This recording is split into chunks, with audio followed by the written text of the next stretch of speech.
Hey guys, how's it going? Michael Troy here, and today we're looking at the Avengers Annual number 12 from 1983.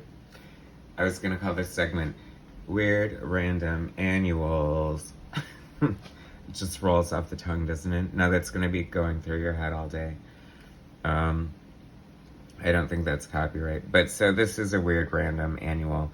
We got a cover by Al Milgrom and Joe Sinnott, famous Kirby inker. It's actually kind of fun. I love them like adorning the A design, and it's like a classic Marvel style looking art with a fun lineup. This is like, I love this era in the Avengers. God, I was so young when this came out. I didn't think I was collecting at this point, but I guess I was. Captain America, Vision, Scarlet Witch, Star Fox. What a cheeseball. He looks like some Chippendales reject now, and I loved him. Like, I thought he was so cool with that yellow, butterfly collar, and I thought he had puffy sleeves, but maybe it depends on who draws him. Wasp. I always loved Wasp in the Avengers. She-Hulk, of course. It only got better when she joined the Fantastic Four. And that's because it was John Byrne. You know what I mean? Like, She-Hulk Avengers by John Byrne would kind of be fun, too. Too bad that never happened. That would have been awesome when John Byrne took over the West Coast Avengers. If he had She-Hulk on the team, there would have been no reason not to. Anyway, let's look at this puppy, Monica Rambeau. How exciting was it that she got her comeuppance in WandaVision, and I love the actress, and the character was so cool. And that's what they need to do in the sequel to Captain Marvel, just hand the baton to Monica Rambeau. Why not, right? Brie Larson can't possibly want to do a third one. Thor in his classic costume. I remember seeing the preview art for this in Marvel Age and like being really excited because it looked really cool. And we'll get to that in a second. But what a great splash page. I love this. This is like when this is like total classic, like 80's Marvel comic book. The team looks amazing. They're just walking down the hall. She-Hulk's there, and she's got her leg warmers on and her headband. And then we have this amazing double page spread. And this is so weird, you guys, because Bill Mantlo, writer, he's a great writer from the 80's, wrote tons of great stuff. The worst thing he did, in my opinion, was when he took over Alpha Flight, and I feel bad because I feel like that kind of marred his, like, a lot of people dislike him as a writer because of that, but then again, he did so many other great things, like, Rom, and Cloak and Dagger, and he was like just cranking it out in the 80's. So I guess they can't all be winners. But I just really love, okay, so Bill Mantlo wrote this, Butch Geist. I went through this once already and I feel bad that I forgot. But I think it's Butch Geist is doing the breakdowns, which means that he's basically laying the foundations and doing the outlines, putting, indicating where all the characters are, basically drawing, but not doing any of the, like, the inker would have came in and added all this, like, all these blacks and this hatching and stuff. So, but I really like this combination. Like I said, I saw a preview for the art, and the breakdowns actually weren't that loose. Like, I remember this page, and I like Jackson Weiss. I feel like one of the more underrated artists. He's done a ton of stuff. He did post-crisis Flash. He did like X-Men Micronauts. He did X Factor when that first launched with the original X-Men team. Just tons and tons of stuff. But this is a great splash page. I love the double page spread. It's an annual. Annuals in the 80's were so much fun at Marvel Comics.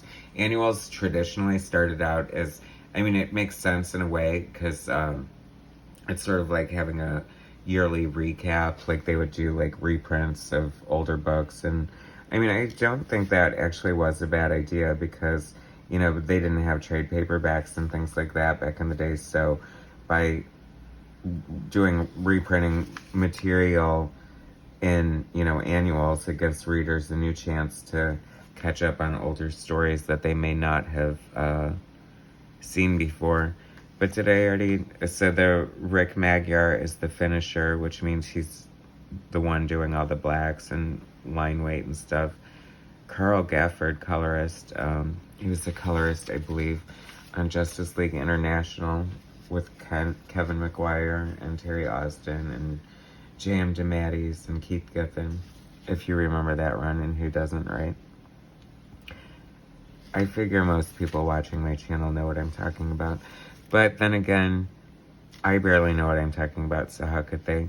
I loved and people are going to say black and white. It always looked blue and white to me just because of the reflections. I do know that they're supposed to be black, though, because when they went to the negative zone, and that was a more fun thing that John Byrne did, because I liked, so when they came back from the negative zone, it affected the unstable molecules in their costumes, and they went from the traditional, like, black and blue to blue and white, and I thought it looked cool. I loved the way, I mean, it definitely looked better on She-Hulk, that color scheme, and I always thought that was cool, and a good way to, like, give, like, a fresh new look or do a change without changing it completely, because the design of the costumes is still the same, so this is fun.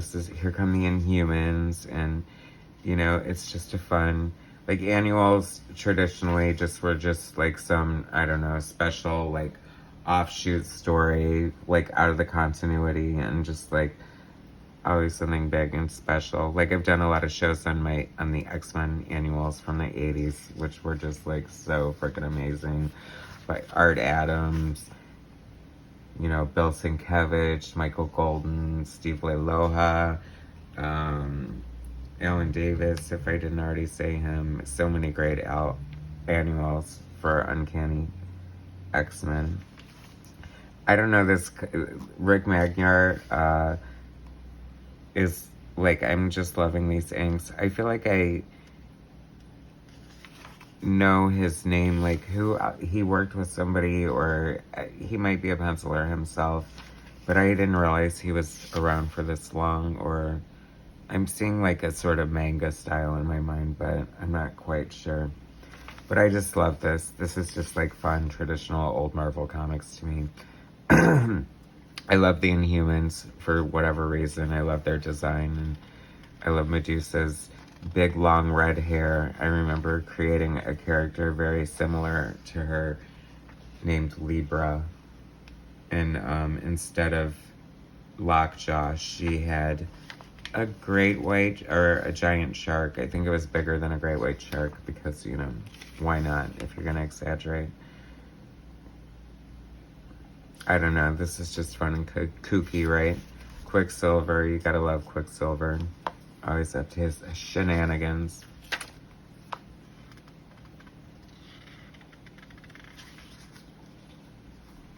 Crystar, the saga of Crystar Warrior. I believe it or not, I actually think I might have owned a Crystar figure.